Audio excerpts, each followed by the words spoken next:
Counselling के पहले बच्चों के कुछ कॉमन क्वेश्चन है हॉस्टल से रिलेटेड, जैसे कि हॉस्टल के चार्जेस क्या हैं, हॉस्टल कंपलसरी क्यों है, और कुछ लोग बच्चों से ये भी कह रहे हैं कि हॉस्टल का फीस इतना ज़्यादा कर दिया जाएगा कि उसमें कॉलेज की फीस की भी सेटिंग हो जाएगी। काउंसलिंग से पहले जो बच्चों के हॉस्टल से रिलेटेड क्वेरीज थी उसको दूर कर देते हैं। पहला तो बच्चा ये पूछा कि हॉस्टल के चार्जेस कैसे हो सकते हैं। मैंने फील्ड्स में भी बच्चों के ये डाउट क्लियर किए थे। अगेन आप सबको ये बता देता हूँ कि कॉलेज की जो हॉस्टल की फीस है उसके चार्जेस कैसे होने वाले हैं। जैसे आपने एक क्वेश्चन पुटअप किया कि सर बच्चों ने कहा कि कॉलेज के हॉस्टल की फीस में ही कुछ ऐसी सेटिंग कर दे रहे हैं जिससे कॉलेज की फीस को मैनेज कर दिया जाए। मतलब कि हॉस्टल की फीस को इतना ज्यादा कर दिया जाएगा या हॉस्टल की फीस को इतना बढ़ा दिया जाएगा जिससे बच्चे की कॉलेज की ट्यूशन फीस और एडमिशन फीस को भी मैनेज कर दिया जाए। आप सबकी ये नॉर्मल क्वेरीज अगर मैं दूर करता हूं कि अगर कोई बच्चा, वो बच्चा जो पूर्वांचल एजुकेशनल ट्रस्ट के द्वारा रजिस्टर्ड है और वो काउंसलिंग के माध्यम से कॉलेज लेने के लिए वेट कर रहा है, उन बच्चों को हॉस्टल के बारे में मैं बता दूं, हमारे द्वारा पूर्वांचल एजुकेशनल ट्रस्ट के द्वारा वो बच्चा जिस बच्चे के पास सुबह के नाश्ते के लिए 35 रुपए हो और उसके पास दोपहर के खाने के लिए 35 रुपए हो, अगर उसके पास शाम के नाश्ते के लिए 35 रुपए हो और रात के खाने के लिए 35 रुपए हो, मतलब अगर 4 टाइम के खाने का उसके पास 35 रुपया है, उस 35 रुपए में क्या दाल चावल रोटी सब्जी या सैलेड या मिसलिनियस जो भी खाने में आइटम होता है, ये पूरे आइटम के साथ में क्वांटिटी के साथ में उसको मेस की फैसिलिटी मिलती है। मेस की फैसिलिटी के साथ में सब कुछ इस 35 रुपए में इंक्लूड है।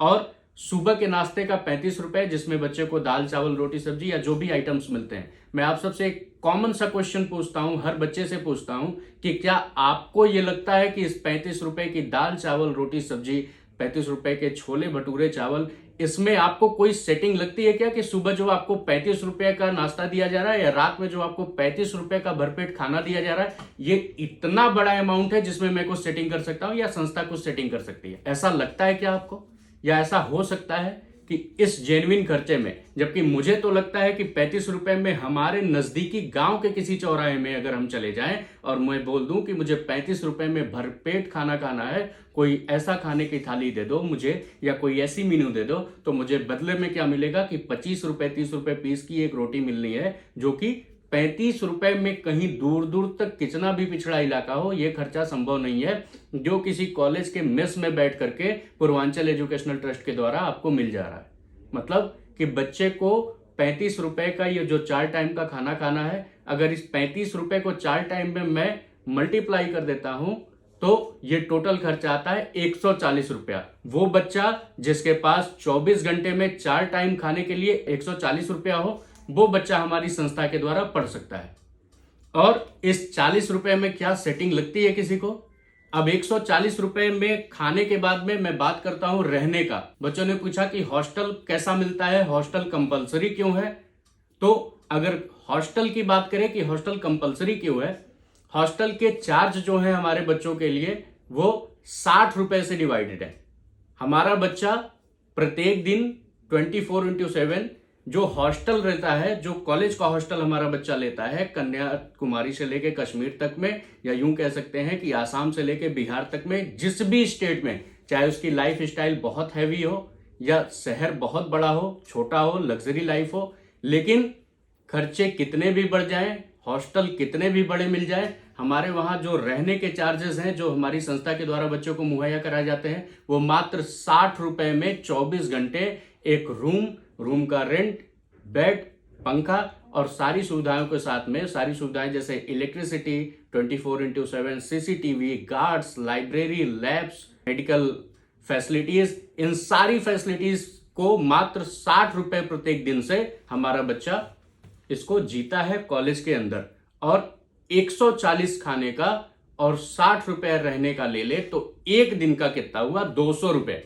अब इस 200 रुपए में 4 टाइम का खाना, 24 घंटे रहना विथ सिक्योरिटी, क्या संभव है कि इस 200 रुपए में किसी भी बच्चे के कॉलेज की फीस को या किसी भी अदर फीस को मैनेज कर दिया जाए?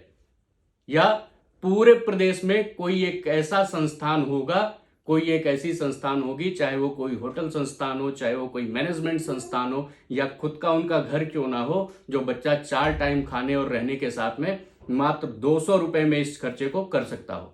जो ये पूर्वांचल एजुकेशनल ट्रस्ट देते हैं। यानी अगर किसी लेबर क्लास का बच्चा जो चौराहे पे सड़क पे मूंगफली बेचता है, वो गार्जियन कहीं ना कहीं दिहाड़ी मजदूरी का काम करता है, जिसकी प्रत्येक दिन की दिहाड़ी कितने की है, 500 की, महीने का कितना हो गया, 30 दिन में 500 को मल्टीप्लाई करें तो 15,000 रुपया महीने का है। मतलब हमारे द्वारा इंजीनियरिंग, हमारे द्वारा फार्मेसी, हमारे द्वारा नर्सिंग, हमारे द्वारा पैरामेडिकल, लॉ वो बच्चा भी कर सकता है जिसके पिताजी कहीं ना कहीं दिहाड़ी मजदूरी करके अपने बच्चों का पालन कर रहे हैं। ये संस्था इन बच्चों को ये देती है मात्र इस खर्चे में।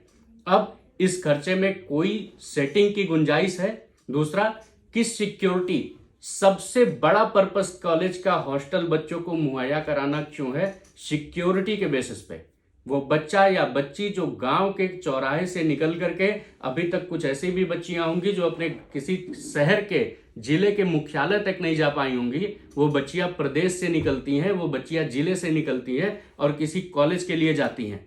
जो बच्चे गांव से निकल के शहर के किसी कॉलेज में जा रहे हैं, उनके लिए सरवाइव करना मुश्किल है किसी भी ऐसे वातावरण में जहां गार्जियनशिप की कमी हो। हम बच्चों को कॉलेज का हॉस्टल इसलिए देते हैं ताकि उन बच्चों को कॉलेज के हॉस्टल में हमसे ज्यादा ट्रैकिंग सिस्टम मिल पाए। मतलब कि कॉलेज में 24/7 उन बच्चों को सिक्योरिटी मिलता है, वार्डन होता है जो हमेशा उसको वॉच कर रहा है, उसकी सारी एक्टिविटीज को वॉच किया जाता है। रात में अगर हमारे बच्चे को बुखार आता है, उसकी तबीयत खराब होती है, तो हमें फोन जाने से पहले कॉलेज मैनेजमेंट उसकी दवा कराता है, उसकी ट्रीटमेंट कराता है। इतनी सिक्योरिटीज है। अगर कॉलेज हॉस्टल ना दे करके हम बच्चों की सारी ट्यूशन की फीस दे दें और बच्चों से ये कह दें कि आप प्राइवेट कहीं रह लो, तो हमारा बच्चा उन बड़े शहरों की, अच्छे सिटीज की लाइफ स्टाइल को मैनेज नहीं कर पाएगा इस खर्चे में। और खर्चे के साथ साथ हमारा बच्चा किसी लोकल के लड़के के साथ मिलके, किसी लोकल की बच्ची के साथ मिल करके ऐसी इन्वायरमेंट में भी आ जाएगा जिसका हमें अंदाजा भी नहीं हो सकता है। लेकिन अगर वो कॉलेज के हॉस्टल में है तो हमेशा वो सुरक्षित है। और निकलेगा कब? जब होली, दिवाली या ईद की छुट्टी मिलेगी, साल में 1 या 2 बार, और आपको कॉल करके वो घर आएगा जब वो एप्लीकेशन पे साइन कराएगा और वार्डन से फोन कराएगा कि पापा मैं घर आ रहा हूँ, मम्मी मैं घर आ रहा हूँ। आपकी परमिशन के बाद ही वो बच्चा गेट के बाहर निकलेगा। ये फैसिलिटीज है, कॉमन फैक्टर्स हैं।